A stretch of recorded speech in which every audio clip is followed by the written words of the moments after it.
Hello, hello, my friend. Welcome to Words That Move Me. I'm Dana. I'm so glad you're here. Great episode for you. And why did it take me so long to have a dancer dietitian on the podcast? I've got a lot of thoughts and feelings about food, about diet, about restriction, about disordered eating, about when to be eating, along with what and how much. I mean, there's a lot of mystery out there. And my guest today, Sherry Lin, is a demystifier. And she's a funky dancer, and I'm so grateful to have her on the pod. And she's a member of the Words That Move Me community, which reminds me, I've got a good win today. So before we get to this conversation with Sherry, I'm going to share a win.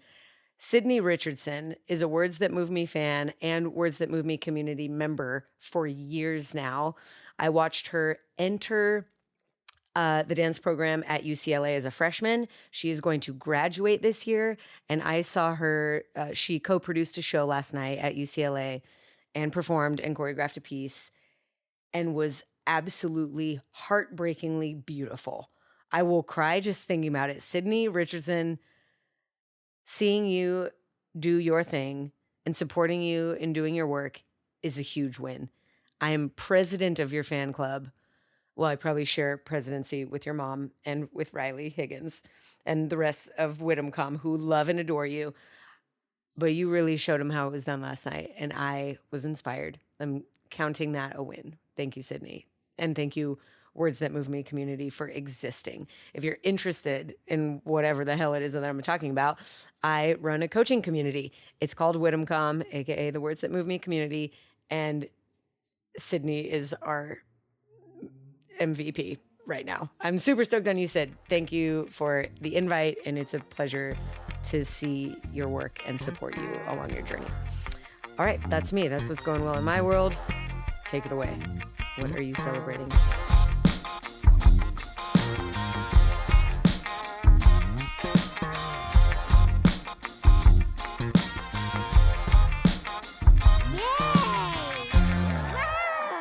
Congratulations, my friend. I'm very glad that you're winning, and I'm happy to be cheering you on. You and Sydney, forever. Okay, Sherry Lin, our guest today, is a dancer and dietitian. She has her nutrition degree and her master's in fine arts in dance. She founded her own company, Rhythm and Nutrition, which is a nutrition counseling program, one-on-ones and group seminars. She is so good at demystifying the bullshit, you guys. She's so good at it, and she's funky too. So without any further ado, this is the one and only Sherry Lin.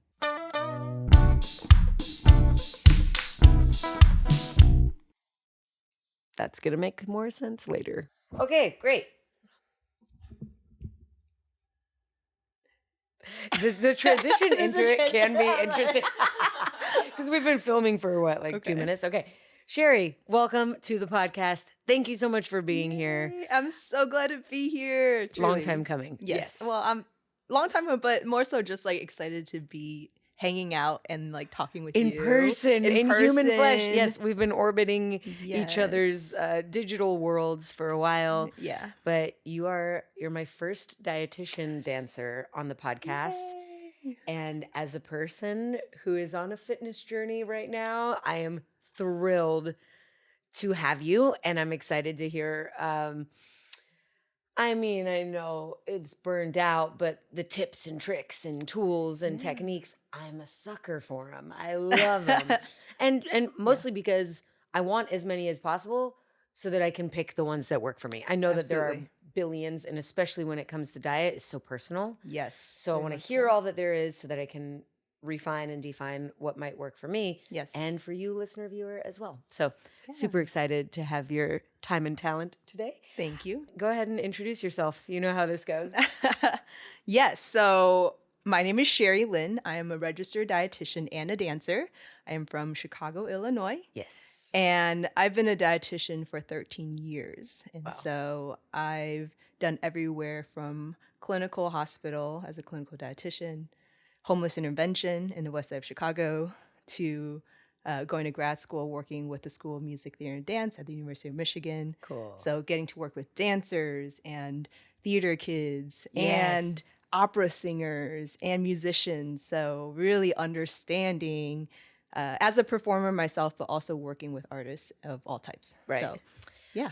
I guess my first question is, what do all of those different art types have in common when it comes to nutritional needs? Yeah. And what makes us different? Like, what makes a dancer's needs different from an opera singer's Something needs? went wrong. Please try again. And what makes those needs different from Siri's needs? Because she is so needy. Girl, give us some space. That happens to me everywhere I go. Because your name is Sherry and people Yes. think it's Siri? Well, Is that what it Apple was? thinks it's Siri. Uh-huh. Yeah. Well, she's powered down now, and this one can't recognize my voice. I just in case. Good to have a backup. Okay, carry on. I will say similarities that I see among creatives and artists in general are people who are highly ambitious and very dedicated to their craft. And hence, nutrition sometimes get put to the wayside. Right, because we Right? prioritize the work. Yes. We're deprioritizing something, and Right. sometimes that's diet. And sometimes that's diet, and sometimes that's even just not remembering or forgetting to eat. Right. And so I've never had the forget to eat problem. I'm the opposite side of the spectrum. Right. I'm like, I need more energy. I should be eating all day long. I mean, and so some people aren't, whether it's they know they need to and aren't prepared to Right. do it, or like aren't packing enough things on the go, Or are reaching for something that might not be so beneficial. right. What's because it's convenient? convenient. Yes, exactly. And so that's something I see commonly among artists and creatives, right? No matter what craft. And so a lot of it is, how do we figure out how to nourish their lifestyle and making sure they're consistently fueling their body so they can do what they do best. Right. And then for dancers specifically, I think we need to continue to have that mindset that dancers are athletes. Our bodies are our physical instruments. And so the fuel needs for an athlete and a dancer is quite vigorous and quite high. And so that's a little different than perhaps an opera scene in which they use different muscles. But for larger muscle groups that we use as dancers, we do have a higher Is it expenditure. just like we're burning more, so we need more? Is that the only difference? Or I'm sure there's quality as well as quantity involved, but Yeah. Quality, everyone needs a good quality nutrition, but quantity wise, because we're using larger muscle groups, including the glutes and quads and all that, we are utilizing more energy. this muscle group is looking good on me. I'm just saying. I'm like, wait, I started end of October. It's like 4 months into like a more weight training focused journey. Yeah. And today, let's see, I did 3 sets of 15 single leg deadlifts with 18 pounds in each hand. Wow. And at the end of it, I was like, wow. It's tight. It's getting tight back there, friends. I am fully tooting my own horn right now. Back to you. That's okay, as you should. The fact that you did something consistently, right, for 3-4 months now, that's pretty awesome. So It's pretty awesome. Consistency is key. Yeah. I will say I am guilty as charged when it comes to diet ranking on my important list.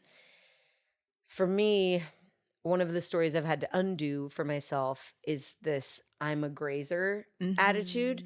I think that thought has had me eating kind of small bites all throughout the day. So my blood sugar is constantly piking and piking. Super in that fitness life. Even my blood sugar pikes. My blood sugar is constantly peaking and then dropping and then peaking and then dropping. And I think what I found is that I was never getting to a fat burning state because I was just always putting new food in. So around 2018, I started working with like a career coach and life coach, which had me paying all sorts of attention to my behavior, including what I was eating and when. And why I was eating. Usually it was not because I was actually hungry, but because I was thinking, I need energy. I'm a grazer. Also, being a dancer, I don't like feeling full very often. So that perpetuated this story of small meals all the time. Right. But I don't like that anymore. I don't think that serves me. So I'm curious if you could talk a little bit about not just the what we are eating, but the when and how much. What are your thoughts on that? Yeah. I mean, before I answer that, I am curious for you, what switched for you that you're no longer identify as a grazer? That I found huge success in like Mhm. a weight loss effort Mhm. when I started intermittent fasting. Mhm. So I didn't eat my first meal until like 11 or 12. Mhm. And then I would be eating my last one at 5 or 6. Mhm. Maybe would have Yeah. a coffee in between, but Yeah. I was pretty much 2 meals a day Yeah. and super fat melt. Like Right. just Right. really, Yeah. yeah. And I wasn't working out. I wasn't Mhm. expending any more effort. So 2 Mhm. meals a day was fine. I Mhm. think with how active I am right now, that doesn't work. I've Right. tried it. I've tried to repeat that Mhm. Mhm. result, and it hasn't happened because I'm way more Right. active right now. I get hungry all the time. Right. But yeah, that's what it was, is that Yeah. I saw results. So Yeah. I stuck with it, and I was like, oh, turns out I wasn't hungry. Mhm. I was bored, or I Mhm. thought that I needed a break and food equaled a break. Now I Yeah. have different ways to take a break, Right. like rest my eyes on the couch with my dog, or Mhm. scroll mindlessly for 5 minutes. Like I Mhm. didn't actually need a handful of almonds. I needed Yeah.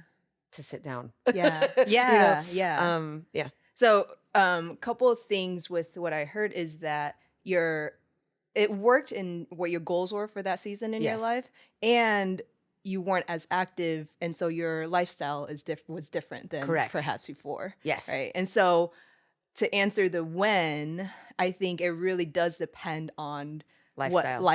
where you are in that season of life, Mhm. right? And so, yeah, for a college, I work with college students a lot, right? And college dancers. Uh-huh. And college dancers have some of the craziest schedules, literally classes, dance classes, academic classes, and they are like back to And then a back to rehearsal back, and schedule, show rehearsals at schedules. night. Yeah.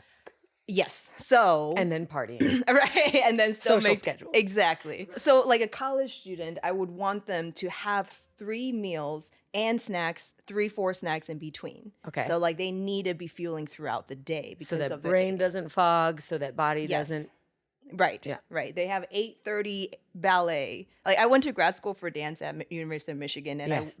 I taught non-majors, but I took classes with BFA students, Mhm. and just again their schedules were crazy. And so yes, I want them to be pre-fueling before their 8 a.m. ballet class. I want them to be eating throughout the day, snacking throughout the day. Mhm. Now, for someone who perhaps is an artist that isn't as active right now in the season, right? Maybe they're engaged in other things. They could engage in something like intermittent fasting Mhm. if they're in the off season for body recomposition. Mhm. And body recomposition really is talking about increasing muscle mass and losing body fat, right? So there are methods to do that, but it's for a duration of time Right. rather than A I'm life going to choice. do right, Yeah. right. Like I'm going to do this forever. So Yeah. it really does vary depending On the season you're on the in. season. Yeah. Okay. And how about your season that you're in right now? How do you operate? Yeah. This month has been different than previous month, as very much I'm living both a dietitian and dancer life. So Right. So how much time do you think you spend on the computer versus out there actively in your body? oh Lord. I'm 40 hours a week in nutrition. Wow. And then right now probably 10, 15, 20 hours Okay. this month. Wow, wow, 10 wow. yeah, in, 10 in moving your body. in moving my I am about 10. very impressed. Okay. So 40 Wait. hours a week doing the business. Yeah. 20 hours a week doing the training performing thing. Yeah. You wake up in the morning, eat immediately. What was tell me your schedule. My schedule. Yeah. First thing, I like to go on a walk with my dog, Same. and then I'll make sure he eats, and then I have a breakfast. Mm-hmm. I try to make sure I have some protein, some carbs, some color if I can. Yes. Oh my God. I have found myself in kind of a tan yellow season. Ooh. There are 3 varieties of potato chip in my pantry right now, Sherry. Not proud.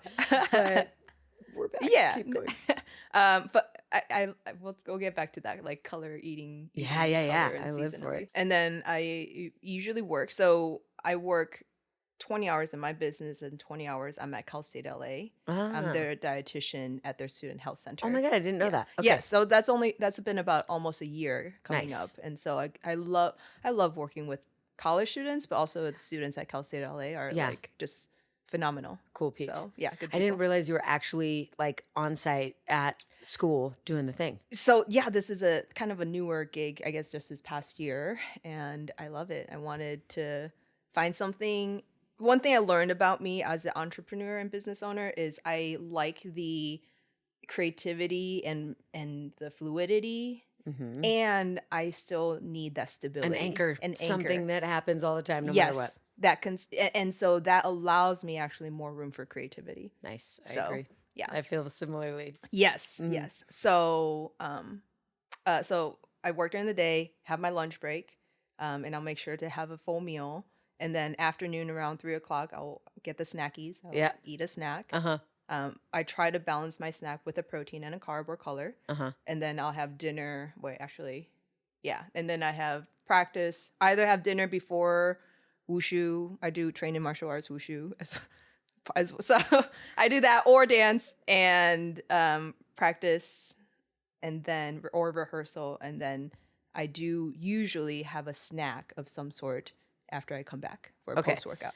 Okay. When do you like last food goes in at like 8 p.m.? If my rehearsal or training, comes and I come home around, Uh-huh. 8. That's the part I feel like I like mornings. Mm-hmm. I not like 5 a.m. morning. Yeah. I used to be a really early morning Yeah. person, but I'm unlike a lot of dancers and other art types. I'm not a late night person, Mhm. or at least I start my wind down early. I Yeah. might not go to sleep until 1, Yeah. but my wind down is starting at 8 p.m. Like the sun goes down and she goes down. That's great. But I find myself, I still like, I prefer to have dinner around 5. Yeah, then that's great. Yeah, it That's feels great. good. And I think it's like everybody's going to be Mhm. different. And what feels good for me is Yeah. wouldn't feel good for somebody who has a 9 o'clock rehearsal or a 9 o'clock show. Right, exactly. But yeah, this is the season that I'm in right now. Yeah, and I would say if you asked me 2 months ago before all this was happening, I would eat my dinner at 5 or 6 and not have that night snack because I wouldn't need it. Mm-hmm. And so, yeah, it really depends. Let's talk about needing and wanting, Sherry. Okay, let's talk about it. One of the things that I really took away from working with a coach is identifying when my desire for food Mm-hmm. was avoiding a feeling or because of a feeling Mhm. versus actual hunger. Yeah. When you're working with clients who are interested in weight loss or Mhm. struggling with urges, Yeah. how do you coach them through that self-talk? Yeah. What do you encourage? I encourage identifying where the hunger comes from, exactly what you did with your coach. And the way I like to do that is actually helping them identify 3 ways. And I'll use my hand. Is it a stomach hunger? So Mhm. like actually Hand to encouraging belly. clients hand to belly. Is it a stomach hunger? Is my hunger here? Yeah. Mhm. Is it a heart hunger? Is there an emotional need that you're trying to meet? A soothing, a comfort. Yeah. Yeah. Is it grief? Is it joy? Is it nostalgia? Is it a memory? What is it that you're wanting to Would experience? boredom even fall here? Boredom, yeah. Uh-huh. Boredom can definitely fall here as well. in the Yeah. heart. Yeah. Hunger. Mm-hmm. And then I think I kind of put this similar like mouth or mental, as Yeah. in like some people just wants that simulation, Yeah, that texture, that mouthfeel. taste. Yeah. So yeah, like helping them first identify like what type of hunger is it, Mm-hmm. and then practicing that connection with like your physical body. Mm-hmm. So that's first thing, awareness, what type of hunger it is, right? And for some people, it's hard to identify that. And if we can sort through, okay, if it's a emotional hunger, what is perhaps, and asking the question, would food help in the short term and in the long term? Ah, I like these Right. questions. Would Mhm. food help in the short term? And most likely it would. Yeah. Would it help in the long term? No. And sometimes food, It's okay. it's okay. It's okay to short term it. Right. Yeah. Right. And now if food becomes a tool that you always go to or only know how to use, Mm-hmm. then I'll help the clients in expanding their toolbox. Mhm. Right.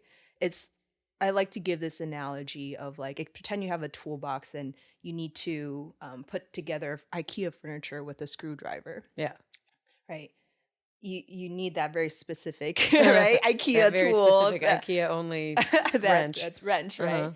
Now, if you're trying to use a hammer to put together that furniture, it's not going to work very Right. effectively, Right. right? And that's what when we try to do when we try to reach for food, for an emotion that we're trying to meet. We're trying to hammer the wrench, my friends. Right? And Mm-hmm. so we start exploring like, hey, what are other tools in your toolbox for perhaps that you already know that we can utilize For and bring in? processing feelings, Mhm. for self-care, Right. for heart hunger, or Yeah. other types of hunger. Yeah. So whether it's boredom or even loneliness, I think people have Yes. experienced that a lot coming out of the pandemic. It's like, hey, maybe it's initiating, calling a friend, right? Like texting somebody. Yes, maybe I'm not hungry for a nut right now. Can I say that again?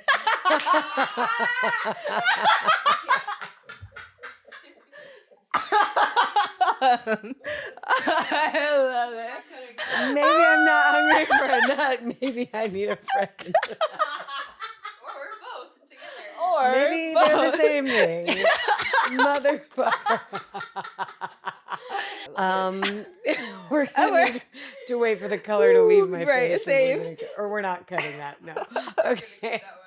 Okay. Yes, I love the idea of trying to fill the space of loneliness with stomach full. Mhm. Like I want to fill my belly to feel Yeah. full of heart. Yeah. And yeah, that's a hammer, not a wrench.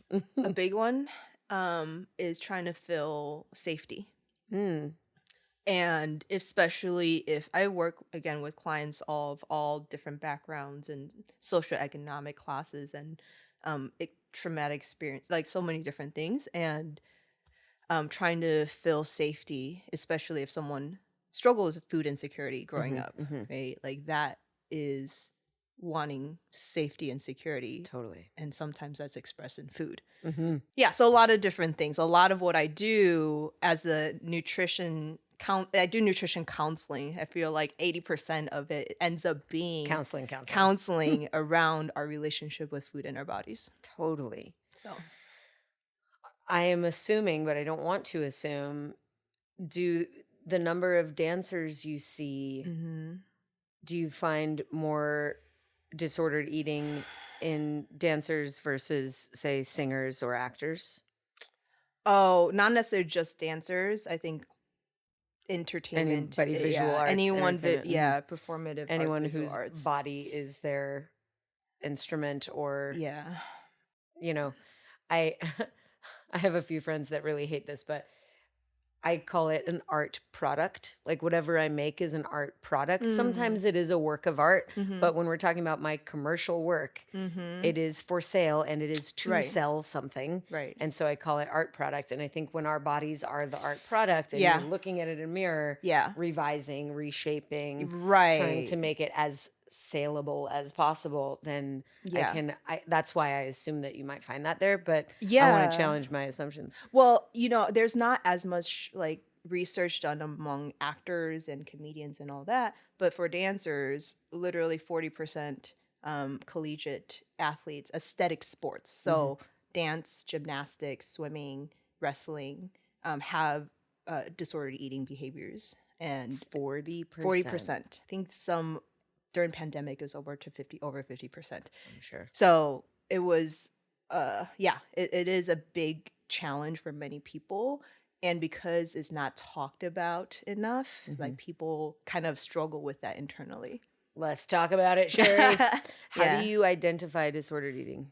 Yeah. I think disordered eating can be a couple things. So one, of course, there's physical implications, right? If you start chronic fatigue, if your labs values, like there's health implications that can, be indicative of some disordered behaviors. Now, when someone engages in either restrictive behavior or even mentally struggle with like anxiety around food and it starts impacting their social health, right? Their mental, emotional health, I think that's when it becomes disordered. That makes sense. Yeah. And then what are next steps? If I mean, probably finding a nutrition counselor would be a good next step. But what would you advise if somebody doesn't have access to you or somebody like you? Yeah. I think there are a lot of nice like resources and accounts now online that it talks about healthy relationship with food. And if there are accounts on whether social media or different platforms that cause you to question yourself, to compare, to feel bad about you, I think that's when you have like someone can start thinking about, is this what's best for me? Yeah. Right. Yes. So yeah, finding resources online that is more holistic approach and encourages a healthier relationship with food and bodies rather than cutting food groups out or things like that. Yeah. So yeah, I would encourage someone who might be struggling to talk to a coach or their therapist or a dietitian that's trained in helping people in eating disorders and disordered eating. I'm curious to hear what you have to say about this. I just did a solo podcast episode about grit versus grace and how when we're trying to change our behavior, it seems like those can be the only two modes. Either I white knuckle grip it. I've got the inner dialogue of a critical coach who says, that's not good enough. Try again. Get off your ass, blah, blah, blah. And it's rigid versus the gentle voice that says like, you know, it's the caretaker, it's the nurturer. And of course, we need a combination of both. Right. But if you're talking to a person who may have disordered eating behavior, what kind of sentences would you encourage them to be thinking? I guess one word to describe my approach would be an affirmative approach. Affirmative. Right. And so when we think of wanting to change a behavior, that militant drill sergeant is like, take this out, stop eating chips, right? Yes, like that's like a very common one. Like just don't have cookies in your house. Yeah. Throw it all away. Which is risky. Which is risky because what ends up happening is just innate human nature, biological wiring that we have of when we mentally or physically restrict, there's a pendulum effect where the next time we see it, there's this like gotta have it. Yeah, exactly. Or even don't think about chips. Like chips. Right, exactly. Yeah. It's like telling a kid don't touch that, and they want to touch that. Yes, exactly. absolutely. It's like innate. So okay, so affirmative voice would say. Affirmative voice would say, "Hey, what can we add? Right? What can we add so that we let your brain know, hey, you can have the chips, and you can have foods that nourishes your body, right? So I would." Instead of saying no chips to snacking, hey, can we add something to balance that out? Hey, so if chips is the carbs, what protein snack? Can we have some trail mix? Can we have some? I'm going to tell you right now. Can we have some other things? Greek yogurt.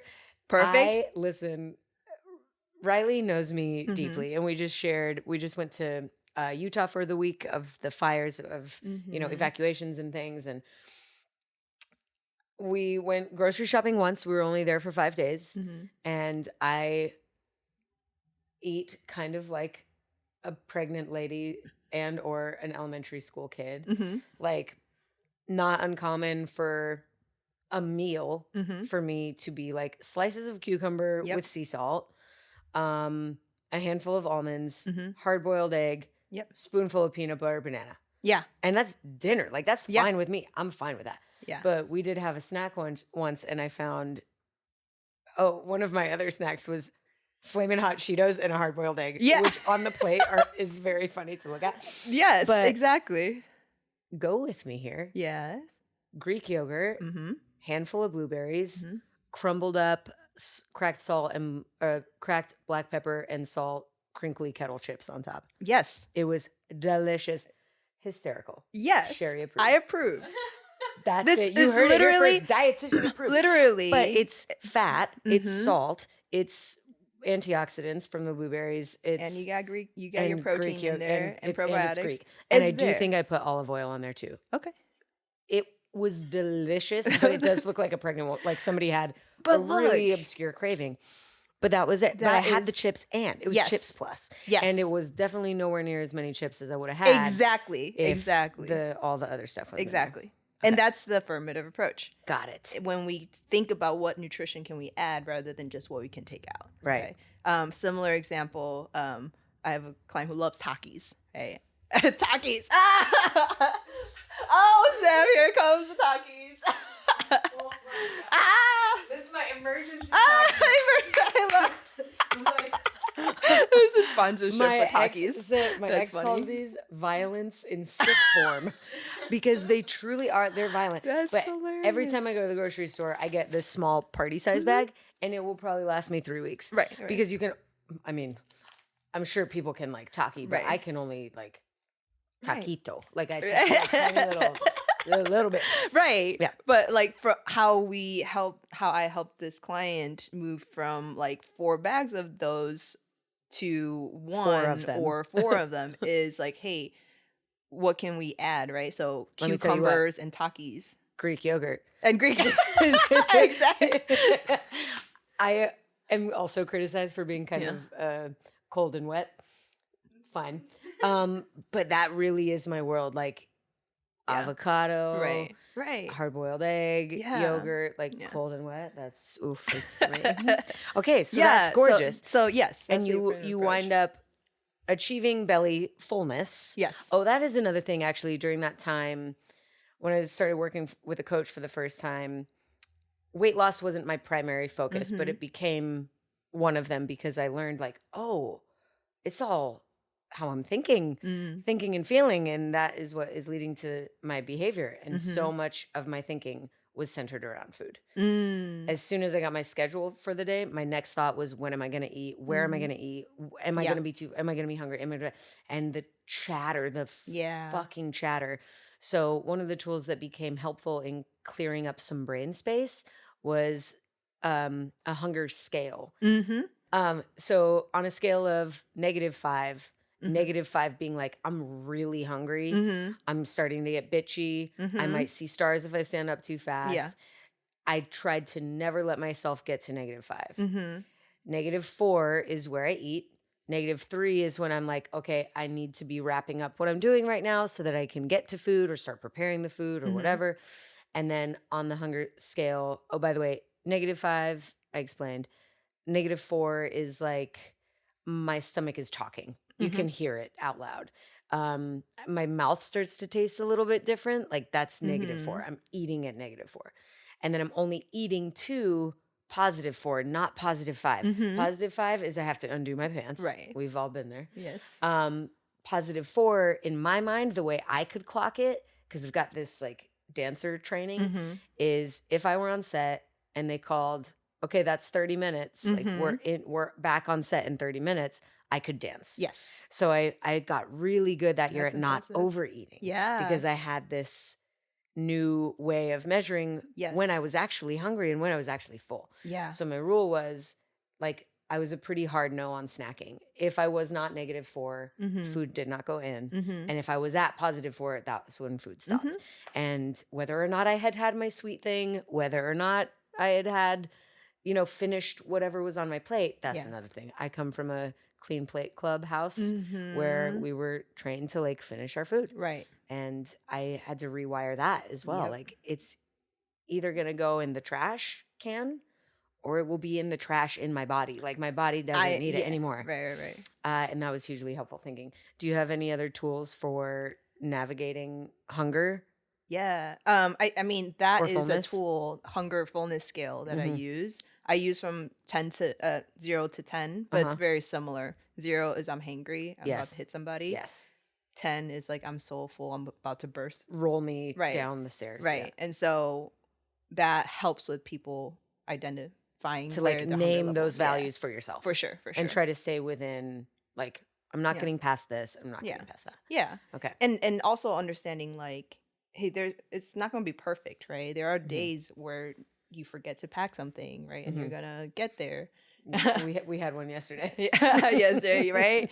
Or there might be days where I'm like, I'm gonna eat at a 10. I'm like, I'm intentionally going to a KBBQ. Yes. I'm gonna enjoy I'm gonna myself. feel maximum full. Right. Yeah. And so that awareness brings intentionality. But for some people, they have a hard time connecting with those physical cues. Yes. And for people who are specifically in the neurodivergent community or have struggled with some trauma and have hard time connecting with their bodies, that can be really hard. Totally. So that is a tool that I use for some people, but again, not everyone has access to that. Got that. Thank you for saying that. Yeah.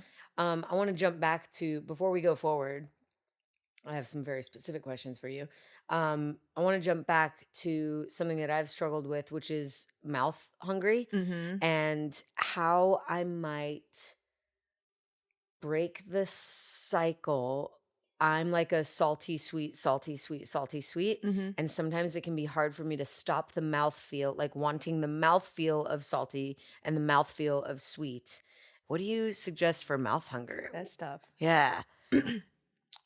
I always actually first have to ask, like, because our digestive system starts in the mouth, right? When we think about food in that hunger scale, I'm curious for you when that mouth sensation feels, because that's typically Way before right, stomach exactly, sensation. exactly, Yeah, and mouth that's wants actually food hours before stomach does. right, and I think that is for me the start of hunger cues. Got you. So Right. when mouth wants food, Mhm. we'll call that for me like a -2. Right. Does it feel that way? Mhm. Yeah. Mhm, Yeah. mhm. Because that because our digestion starts there, we release ghrelin and these hormones that tell us, hey, we're starting to get hungry, and we start salivating first Mhm. before even we feel in our stomach. Totally. So that lets me know it's like, oh, your body's preparing Yeah. to eat. The only success I've had so far in stopping that Mhm. cycle is with foods themselves that feel like neutralizing, like coffee. I'll do a Mm. decaf espresso or dark chocolate or Mhm. black licorice. Mhm. Those are flavors to me that are somehow neither and Mhm. or both salty and sweet, so that I just kind of stop. But You know, I wish I had a better grip on that. those foods are all bitters. Yeah. Cocos, Coffee. yeah, coffee, those type of Star things. anise. Yeah. Yeah, that's what gets me to stop. That's like I always save my last bite to be one of those things. Yeah. So, But that's a story that I started telling myself, that I won't be done Mhm. until I've had that thing. Mhm. And I would love to be a person that just can like eat a salty thing and be done. But I don't know. Wait, can I ask you Yeah, a question? please. Why do you feel the need to stop it? To stop that cycle? Yeah, or that Um, mouth sensation. Oh, good Yeah. question. Yeah, just because I want to not be a human. I want to be a robot who can do whatever I put my mind to. I think it leads to overeating. Gotcha. Yeah. Like starting eating too soon or overeating Continuing at the eating end? past. So Got like, it. let's say I've had my hot Cheetos and hard boiled egg. And then I'm like, okay, I just like want like a date. I think a date would be really nice right now. It would. Sorry. And so I have a date date, makes and then I'm everything like, oh, you know good. what though?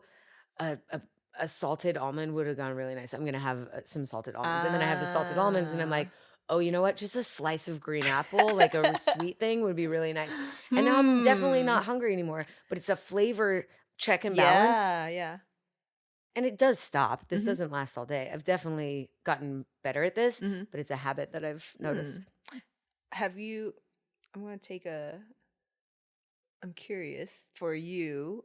It sounds like if you're choreographing something, like having it end. Yes. I wonder how do you in your How do I know that choreography is done? yeah. This is a great question. Thank you, Sherry. This is master nutrition counseling happening right now. How do I know it's done? It is also something I struggle with. Okay. I think all artists probably do. Like, what's the Yeah. final stroke? Is Yeah, it what's that? the And then you do one period? more and you're like, it's ruined. Right? Yes. Yes. When the music ends, I know the choreography is done, but not complete. I will be adding and subtracting moves. I will reorganize until I know the piece is done when it goes on stage. And I'm like, well, I can't do any more changes. That might be my answer. It's like when it's time to perform it, I will be nitpicking and tweaking and slightly adjusting, if not the choreography itself, then my performance of it until I am on stage. Okay. So all the way up to that point. So the it's on performance stage. phase. Yeah. Okay. Yep. I don't know. Okay, this is Good gonna be a luck. stretch. Yeah. I'm Yeah. Sorry. curious. I'm curious. Go. I'm gonna stretch it. Do No, it. Let's stretch it. If eating could correlate to a performance or something on stage where you're eating for, or I don't know, Oh where my you're God, preparing Sherry, for. I think I've done this before. I kind of coached. This is it was a long time ago, but I did coach myself towards the show and needing to be show ready. Yeah, I talked myself through my tour days where you would go to catering to eat dinner, and people would socialize in there sometimes, but you eventually left catering. Like you didn't get to stay in catering and just eat through the show. You had to go do the show. Right. So yes, if I told myself instead of it's sweet time, now it's salty time, now it's sweet time again, I could tell myself it's showtime. Like it's time to do the show now. And I think that would probably close that door. What does showtime in your current life look? Well, that's the problem. Most of my During the work day. happens at home, like prep Right. happens at home. The only thing Right. that doesn't happen at home is shoot and rehearse. Mm-hmm. And so, yeah, I think a lot of people during COVID, Yeah. when they were home all day long and the Yep. pantry is just right there, Yeah. or like every time they pass it, Yeah. like would just grab a thing. I think I would need to actually, this is interesting. Turning off the lights in the kitchen helps. Mm-hmm. Just like this space is Off. closed now. Stage Like is catering is closed. Right. Yeah. So to answer your question, showtime here would look like maybe just the absence of catering. Okay. Anything that's not catering is the show. It's me putting my makeup on. It's me Mhm. getting in wardrobe. It's me warming up and then doing the show. Yeah. Creating your own showtime Yeah. in this environment. Hugely helpful, my friend. Good. Hugely helpful. I hope it's helpful for you too, even if you haven't been on tour or been blessed with having a catering room, which is a That privilege like a and a kitchen. gift. Yeah. No, I mean, I think it is like, and that this is another approach I like to think of, like an asset-based approach, right? Asset is lessons and qualities and strengths and knowledge, wisdom you already have, Mm-hmm. maybe in a different area of your life. Mm-hmm. And how can we apply that and bring Love that that. into food and nutrition? I might dress like a 7-year-old, but I am 38, gonna be 39 this year, Mm-hmm. which my sister claims is perimenopausal. I don't know if that's a number or like a thing, but she says she's perimenopausal. Okay. She's only 3 years older than me. So Okay. I'm just like buckling up and getting ready, and that's why I'm Yeah. lifting heavy shit. Good. And I'm wondering, because I love your Instagram feed. I love how information first it is. Here are some foods that you can or could / should be eating around your menstrual cycle. Here are some of the things you can avoid, blah, blah. I live for that. Some of them work for me. Some of them don't work for me, but I love hearing about them so I can try. Do you have any advice for women premenopause and or throughout the menstrual cycle that may or may not help the situation? Yeah, there is a specific need that women and people who have cycles have around nutrition, especially. Are you familiar with the 4 phases? Okay, that's okay. Of course I am, but pretend No, like that's I'm okay. not It's for okay. the listener. That's okay. That's okay. Sorry, I don't. I mean, not No, assuming. you're I fine, just you're never fine. try You're not fine, to you're fine. assume anything. No, it's good. It's good. How I try remember. Can I curse on? Okay. Yes, no. absolutely. Motherfuckers ovulate less. So MFOL. Okay. So menstruation phase. So when we're actually bleeding. Yes. Follicular phase. Follicular, the follicle. The I totally follicle. forgot about the yes, follicle. so that's after, right? Motherfucker, menstrual follicle. Oh, wait, menstrual follicle, ovulation period, Ovulation. and then luteal phase. Never heard of it. Luteal phase. So luteal phase is when our body's actually getting ready to shed. Do you hear that, motherfuckers without uteruses? Do you hear how often we are fucking around in here? Yes. It's like, I feel like truly 5 days of the month that I'm a normal, like, Right. not fucked with person. So of those 2 phases, I'm pissed. Yeah, go ahead, Sherry. I'm all ears. I'm not hearing anything, just rage. Rage. Just like, it's not fair. Yeah, our bodies, we literally every month we make cells to shed cells. Mm-hmm. And so what people don't realize is we increase our metabolism by 10 to 15% Mm-hmm. during that luteal phase. Ah, Hence the that's- cravings. yeah. Yes.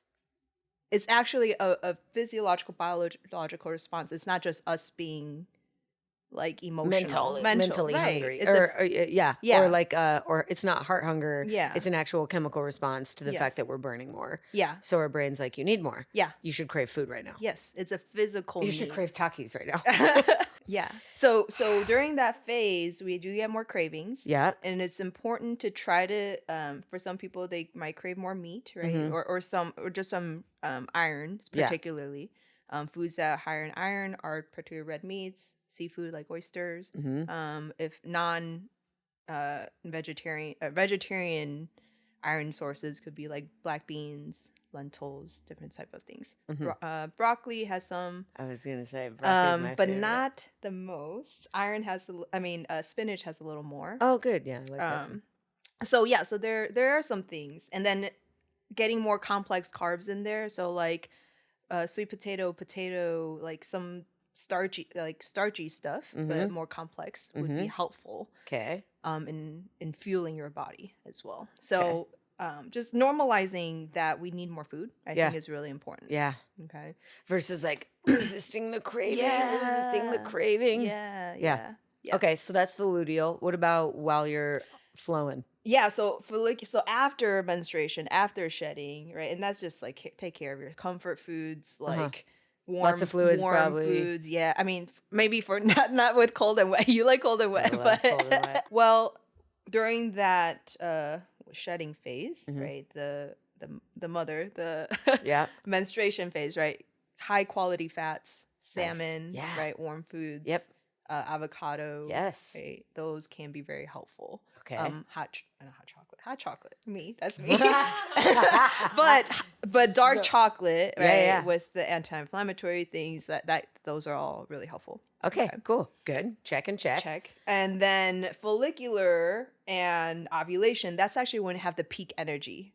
Nice. Okay. Right? Yeah, you I'm feel like, starting new projects, yes, cleaning my house. exactly. Oh yeah. So that's when you can just like get in the greens and fibers and berries and like things that give you just like ready to go. And Nice. sometimes when you can like sustain more weights and just Yes.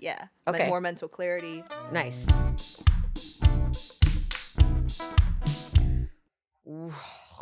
Where do you stand on supplements? Mm-hmm. Am I just literally pissing away my money? Are there some that you think are worth it? Yeah. What do you think about supplements? I do think there are some that are worth it. The best way to know is you got to get your labs checked. Yeah. Like, first and foremost, right? Let's talk about back to calcium. Yeah. In order to absorb calcium, we need vitamin D. Uh-huh. In order to absorb vitamin D, we need, which is a fat soluble vitamin, we need to eat fats with it. Okay. Okay. So it's like there's things about these vitamins and minerals that work together so our Right. bodies can actually absorb it well. Mhm. So if you are low on vitamin D, which a lot of people in the US are, Totally. the only way you know is getting your blood worked, right? And then so a lot of people do need a supplement of vitamin D since they're not, right? Yeah, me too. Yep. So again, you can't even absorb calcium without that. Right. So You could sit supplement can and be helpful. lift weights and pop calcium Exactly. supplements all day and still lose bone density. Yes. So supplements can have a place. I do think that it's important to get food first Mhm. because again, the bioavailability, which just means the ability for our body to absorb and utilize nutrients from a supplement, we actually don't use as much of it. Right. We don't absorb majority of it. Not it's hard to say how much Right. we absorb. There's studies that says 30 to 50%, right? And that's why you see those multivitamins. There's such high doses. Yeah. We're not actually absorbing all of that. Right. So the question of are we pissing things out? Possibly. Mhm. But are there certain supplements that I think can be really helpful for different purposes? Yes. Okay. So if you're low on iron and you need iron supplements, they're like horse pills, but Yeah. if you're not getting enough, it might be helpful to supplement on that for a duration of time. Yeah. Okay, Sherry, what do you take? What Yeah. supplements? What pills are you popping? I'm gonna go interview what pills I'm popping. Mhm. Okay, the three that if someone had to take three, Yeah. right, the top three that I think a lot of people need and can be helpful for a lot of different reasons. Vitamin D being one of the top ones that people are short on. Omega-3 Yep. is helpful for joints, knees, injury prevention, and recovery. It's just helpful. A lot of people aren't getting enough fish in. It has a lot of anti-inflammatory factors. If people have neurological things going on, you need a high dose of omega-3. So that being a very common one that's well researched and beneficial for a lot of different things. Okay. The third one can be a little different. If I had to say two, those would be top two. I do Okay. take a multivitamin, especially when I'm traveling or when I'm busy. I'm around a lot of people. I don't want to get sick. Yeah, immunity reasons. So that I'll take on occasion. But really, those are the two I take, and then multivitamin. What's the multivitamin that you take? Metagenics. Okay, I don't think I've heard of it. It's a phyto multivitamin. It's a brand that I like. So with supplements, the key thing is I always encourage, actually I highly encourage third-party tested only, because the supplement industry is not regulated. That shit crazy. Like they literally can put anything they want, and so they voluntarily get third-party tested, and they're usually know if it's there's only a couple companies in the US that does that. If it's USP, NSF or Informed Choice, those are some of the popular ones where they have a little label on there. Nice. Yeah. Okay, that is super helpful. Yeah, I've at least once a year go to Costco, wind up in the supplements aisle, and I'm like, I should really, this is my year, I'm going to commit. And then I look at the price on them and I'm like, I'm never going to take them. I'm just going to not. Yeah. But I know that there is value, especially the omega-3s, because I've been consistent enough with that once or twice in my life to notice less pain, less inflammation. Specifically, I have patellar tendonitis in both legs. Yeah. And I really felt it less. I felt less pain when I was eating that, when I was taking omega-3s consistently. Yeah. But it does require that consistency. It's not like ibuprofen where you're going to take it and feel right a difference. away. Yeah. So requires some discipline, but we're disciplined people. We can handle it. Yeah. And sometimes there's seasons for it, right? Totally, yes. Okay, you ready for rapid fire burnout round? Oh, we're here. Yes. Yes. Okay. Sherry, coffee or tea? Tea. Ooh, that was really fast. You didn't even I do both, but tea is top. Yeah. Okay. Nice. I grew up half my childhood in Taiwan, and so I got access to some really good tea. Do you feel the tea void here in America? Yeah, but I just went back recently and got like 4 bags. Oh my gosh. Oh, you guys need to be friends. Shout out Sun Moon Lake black tea. That's my mom's hometown. And then Taiwan does really good green and oolong as well. Yes, so, for sure. Yeah. Okay. Yeah. Good. So glad I asked that first wrist roll with it. Dogs or cats? She's sleeping. She can't hear you. Dogs. For sure. Okay, favorite snack? Like right now you get one snack, go. Oh, mangoes. Just mango by itself. No. Or you put tahini on it? Mango sticky rice. That's what I want right now. This is the That's what I want affirmative choice. It's not mango, it's mango plus. Yes. Sticky rice. Favorite food myth to debunk? What do you love telling people? Like, that's not true? That the myth is carbs are bad. Yeah. Carbs are essential. It's literally what we're built out of. Yes. Great job. Thanks. Okay, if you were a superhero, what would your superpower be by choice? Like, what would you choose? I would love to just like be able to just share a meal with anyone. So like ability to just like, hey, what do you want? Boom, there. Like I love. I would definitely want you in my universe for sure. Yeah. Although I'm probably not much fun. I'm just like, could you give me a cucumber and spoonful of peanut butter, please? Okay, what is your actual superpower? Kindness. I would have to agree with that. Thank you. Okay, person you could collaborate with, alive, dead, dancer, non-dancer, a collaborator. My grandpa. Yep. There it Yeah. is. That, He's an artist. yeah? Yeah. Like a fine artist? He does bottle art. We have a gallery in Taiwan for him of all his bottled artwork. Can you share me a link? Or we Yeah, I can would- share it with people? yeah, I'd love That is to. remarkable. Yeah. So tiny, tiny little things in Yeah, in a inside bottle tiny and little like bottles. yeah, coming from the top and just gluing things together. And his patience, he started that in his 80s after my grandma had a stroke. And so in taking care of her, he had a lot of time just to create stuff. So he did that. I mean, before that he built boats. Yeah, he's just like a Renaissance man, like a creative. making kind of Yeah. person. And his story's amazing too. He was captured to fight on the side of the Japanese during World War II. He escaped, and they lost, and had to figure out his way in the jungle and come back home. You know, like Wow. Yes, please collaborate with your grandfather. yeah. He like stopped going to school in 3rd grade and just like learned everything on his own. Like yeah.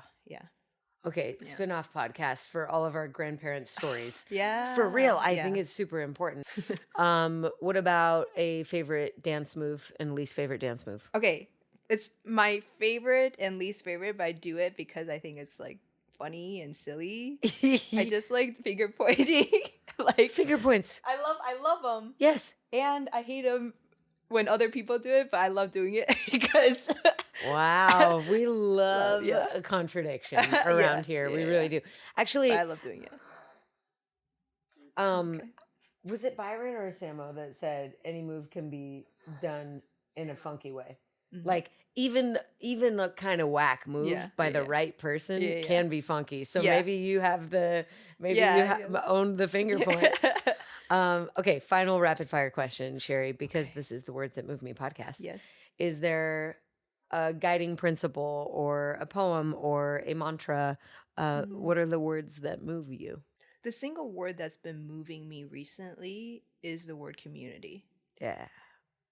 So it's not a mantra or a No. phrase, but that word, like, Also looks good in writing. yes. Community is one of my favorite words. Yeah. Well, thank you for showing up and supporting this one. Yeah. I hope people go visit you and learn more about you. The way you've arranged your feed with information forward kind of demystifies this very mystical world of do's and don'ts around food, specifically for dancers. And because you are an embodied practitioner, you know what it feels like. Yeah. And so I'm so grateful to have you. Shocked that it took this long. And thank you for your patience. Thank you so much for being here. I really appreciate it. Thank you for having me. It's been a pleasure. Yay. Thank you. All right, friends, go get out there into the world, like and subscribe to the podcast, share it, go find Sherry, and of course, keep it very funky. This podcast was produced by me with the help of many. Big love to our executive assistant and editor, Riley Higgins. Our communications manager is Fiona Small, with additional support from Ori Valladares. Our music is by Max Winnie, logo and brand design by Bree Reitz. And if you're digging the podcast, leave a review and rating, and please share. Also, if you want to connect with me and the many marvelous members of the Words That Move Me community, visit wordsthatmoveme.com. If you're simply curious to know more about me and the work that I do outside of this podcast, visit thedanawilson.com.